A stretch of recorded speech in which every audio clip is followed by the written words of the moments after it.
اليوم نعول على كل واحد وهو في المنصب نتاعو من الجندي البسيط إلى ما أعلى.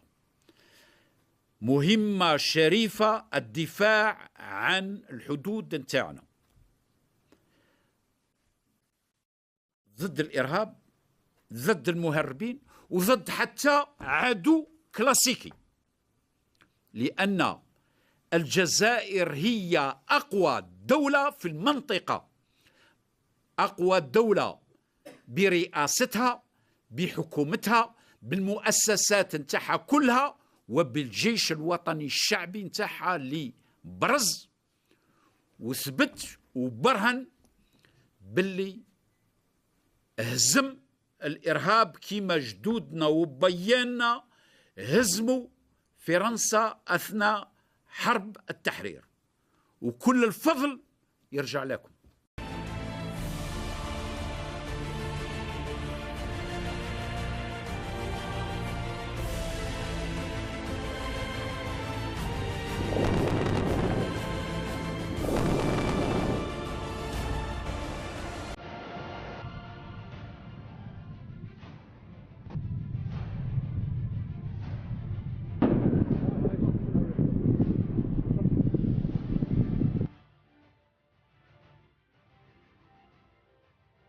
الجيش الوطني الشعبي سليل الرجال الأبطال والأحرار، الخادم الوفي لبلده والمخلد لتقاليد شهداء ثورة نوفمبر المجيد، سيظل مدافعا عن استقلال الجزائر وسيادتها، وحاميا وناصرا لشعبها في كل الظروف.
قوة الجيش الوطني الشعبي، وهذه الوحدات المنتشرة عبر كامل ترابنا الوطني قوية أيضا بدعم أبناء الشعب الجزائري لجيشه ومساندته والوقوف إلى جانبه.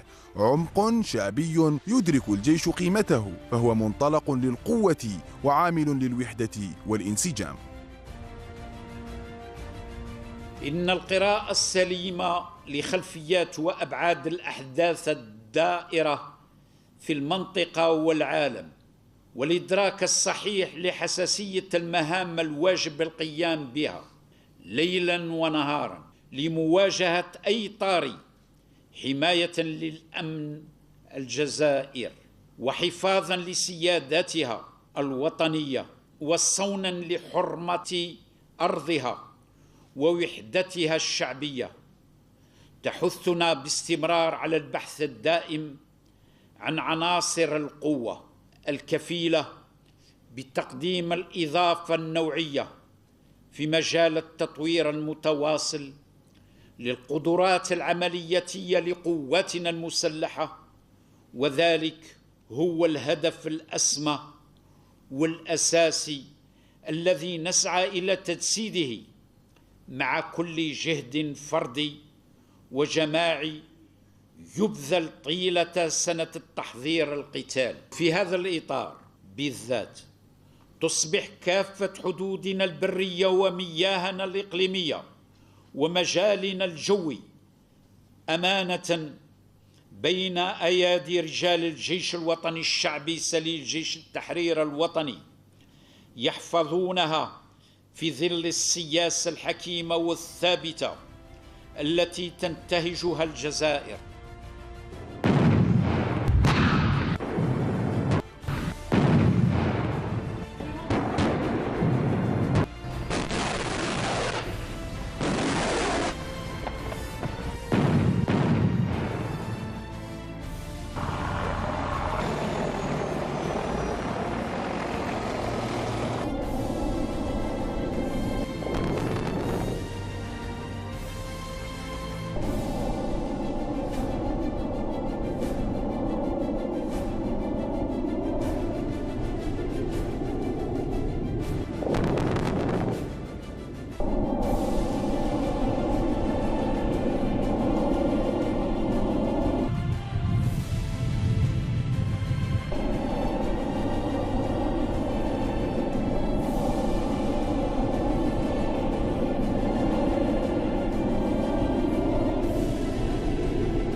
نجاح هذه الأعمال القتالية وبلوغ المستويات المطلوبة هو نتاج التحكم في العلوم والتقنيات الحديثة التي سمحت للجيش الوطني الشعبي من تطوير تسليحه والرفع من قدراته القتالية التي تجعل منه قوة ردع تضرب بيد من حديد.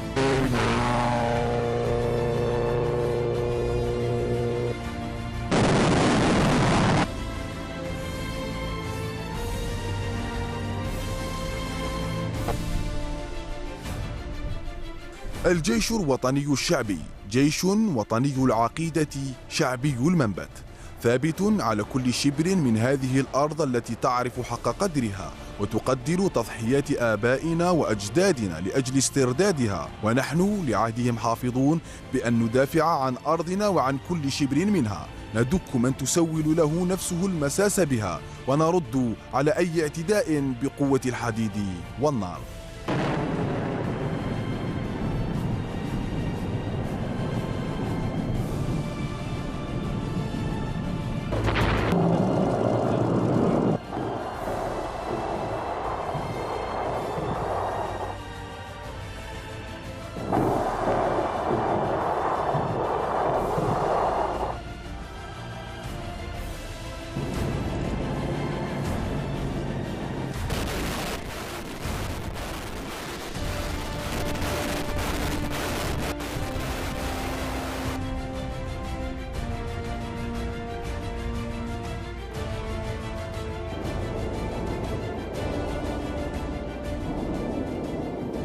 ولأن الجيوش عبر العالم تصنع قوة الدول وقوة مواقفها، كذلك جيشنا يفعل، فالجزائر مواقفها قوية ثابتة تنصر المظلوم وتدافع عن القضايا العادلة. الجزائر صوت يرتفع يصدح بكلمة حق، أحب من أحب وكره من كره، فالحر لا يخشى في الحق لومة لائم.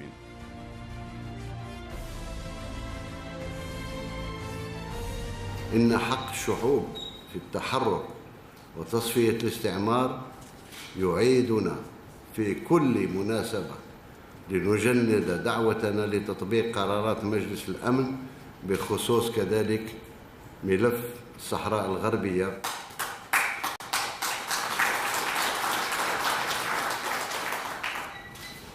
ملف الصحراء الغربية لإجراء استفتاء تقرير المصير المؤجل منذ نحو 3 عقود، وتفعيل مسار المفاوضات بين طرفي النزاع.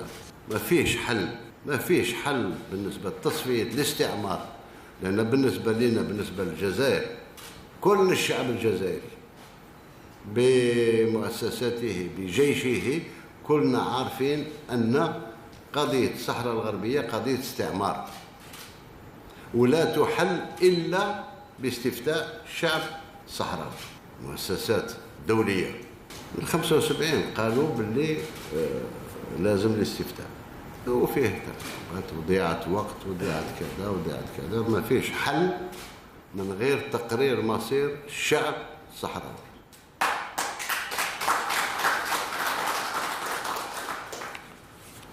لأن الأمر الواقع هذا ما يفيدش الأمر الواقع. وهكا كان تصريح من زمان. الزعيم الراحل سي بومدين قالها، صرحها، قال أمر الواقع هذا ما يفيدش، والدليل أن 45 عام ما فاتش. لأن واحد ما يتهربش من الحل الأنسب اللي هو تنظيم تقرير المصير الشعب الصحراوي.